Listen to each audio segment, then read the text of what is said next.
एक ऐसी जन्नत जो इस दुनिया में एक इंसान ने बनाई, लेकिन वो अपनी बनाई हुई जन्नत में दाखिल नहीं हो पाया। ये वाकया एक ऐसे मगरूर बादशाह का है जिसने इस दुनिया में सोने चांदी का एक शहर बनाया, लेकिन चाहकर भी कभी भी उसके अंदर दाखिल नहीं हो पाया। आइए जानते हैं आखिर क्या हुआ था उसके साथ। आप देख रहे हैं आदिल वॉइस पर क़ससुल अंबिया। इस दुनिया में बहुत सी ताकतवर और जोरावर कौमें आई हैं जो अपनी सरकशी और मगरूरियत की वजह से इस दुनिया से मिटा दी गईं। ऐसी ही एक कौम थी जिसको कौम आद के नाम से जाना जाता है। कौम आद बहुत ताकतवर और अजीम कौम गुजरी है। उनकी तरफ अल्लाह पाक ने अपने प्यारे नबी हजरत हूद अलैहिस्सलाम को भेजा था, लेकिन कौम आद ने उनका इनकार किया और उस कौम पर अल्लाह का दर्दनाक अजाब नाजिल हो गया। कौम आद इरम नाम की एक बस्ती में रहने वाले थे, इसलिए उन्हें आद इरम भी कहा जाता था। ये इलाका उर्दन के पास नबा में आबाद था। ये लोग बहुत ही लंबे और मजबूत हुआ करते थे। इन लोगों ने अपनी ताकत और कुव्वत के बल से पूरे यमन पर कब्जा हासिल कर लिया। इन लोगों पर कई बादशाहों ने हुकूमत की, मगर दो बादशाह ऐसे आए जिनकी हुकूमत बहुत बड़ी और जाहो जलाल वाली थी। इनमें से एक का नाम शदीद और दूसरे का नाम शद्दाद था। ये एक दूसरे के भाई थे और इन लोगों ने अपने जमाने में बेशुमार लश्कर और खजाने जमा किए थे। ये दोनों भाई इरम बिन साम बिन नूह की औलाद में से थे।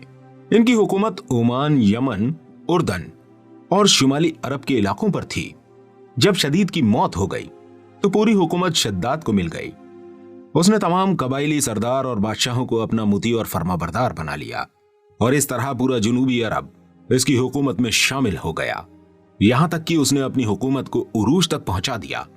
इस हुकूमत ने उसे इतना मुतकब्बिर और मगरूर बना दिया कि उसने खुदाई तक का दावा कर डाला।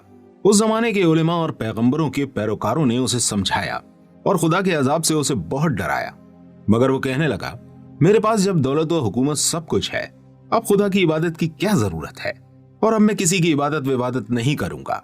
उस सरकश बादशाह शद्दाद ने हजरत हूद अलैहिस्सलाम से जन्नत के बारे में सुन रखा था कि जन्नत कैसी होगी और उसकी नेमतें और खूबसूरती का क्या आलम होगा। इसलिए उसने जमीन पर जन्नत बनाने का इरादा किया। वो कहता था, मुझे उस जन्नत की जरूरत नहीं है जो खुदा ने बनाई है। ऐसी जन्नत तो मैं खुद दुनिया में ही बनाऊंगा। लिहाजा उसने 100 लोगों को जमा किया और हर एक को 1000 आदमियों पर मुकर्रर किया और पूरी दुनिया के माहिरीन को अदन आने की दावत दी। उसने अपने भांजे ज़हाक को, जो ईरान का बादशाह था, कहलवाया कि जितना सोना चांदी तुम्हारे पास जमा है फौरन मेरे पास भेज दो। ज़हाक ने ऐसा ही किया।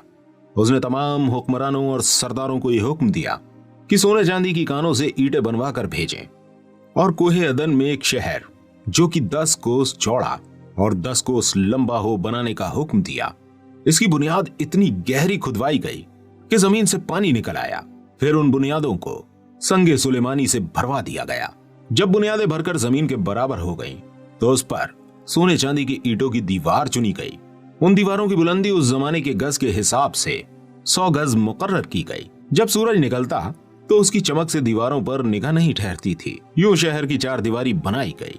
इसके बाद 4 दीवारी के अंदर 1000 महल तामीर किए गए और हर महल 1000 सुतूनों वाला था और हर सुतून जवाहरात से जड़े हुए थे। उसके बाद शहर के दरमियान में एक नहर बनवाई गई और हर महल में उस नहर से छोटी छोटी नहरें लाई गईं। हर महल में हौज और फव्वारे बनाए गए। उन नहरों की दीवारें और फर्श याकूत, मरजान और नीलम से सजा दी गई। नहरों के किनारों पर ऐसे दरख्त बनाए गए जिनकी जड़ें सोने की, शाखें और पत्ते जुमरत के थे। उनके फल मोती, याकूत और दूसरे जवाहरात से बनाकर उन पर टांग दिए गए। शहर की दुकानों और दीवारों को मुश्क, जाफरान और अंबर से तैयार किया गया। याकूत के खूबसूरत परिंदे चांदी की ईंटों पर बनवाए गए, जिन पर पहरेदार अपनी बारी पर आकर पहरे के लिए बैठते थे। जब यह तामीर मुकम्मल हो गई तो हुक्म दिया गया कि सारे शहर में रेशम के कालीन बिछा दिए जाएं। फिर नहरों में से किसी के अंदर मीठा पानी, किसी में शराब, किसी में दूध और किसी में शहद शरबत जारी किए गए। दोस्तों, रिवायतों में आता है कि इस जन्नत को बनाने में 300 साल लगे और शद्दाद की उम्र 900 साल के करीब थी। इस शहर के मुकम्मल होने के बाद वो अपने लाओ लश्कर के साथ बहुत ही तकब्बुर वाले अंदाज में शहर की तरफ रवाना हुआ। जब वो शहर के करीब पहुंचा तो तमाम शहर वाले उसके इस्तकबाल के लिए शहर के दरवाजे के बाहर आ गए और उस पर हीरे जवाहरात नौछावर करने लगे।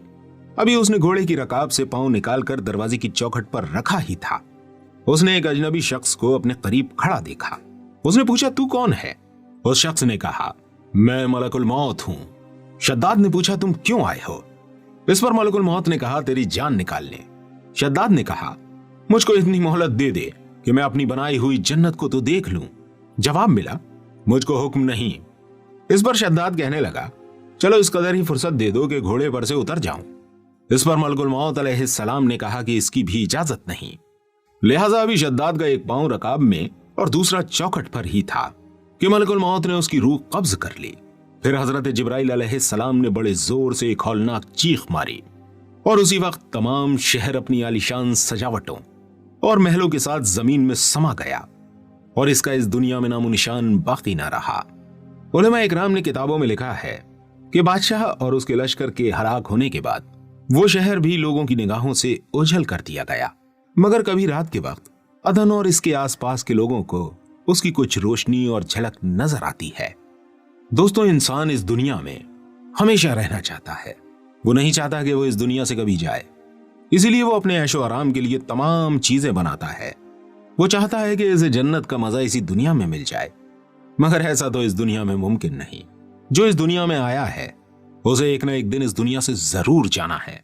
इसलिए हम सबको चाहिए कि इन वाकयात से सबक हासिल करते हुए अपनी आने वाली जिंदगी के लिए अल्लाह पाक से खूब दुआएं करें और अल्लाह पाक हम सबको तकब्बुर से बचाए। उम्मीद करते हैं वीडियो आपको पसंद आई होगी। वीडियो अगर आपको पसंद आ गई हो तो अपने दोस्तों के साथ शेयर जरूर कीजिएगा। मिलते हैं आपसे अगली वीडियो के साथ, तब तक अपनी खास दुआओं में मुझे जरूर याद रखिएगा। अस्सलामु अलैकुम व रहमतुल्लाहि व बरकातुहू।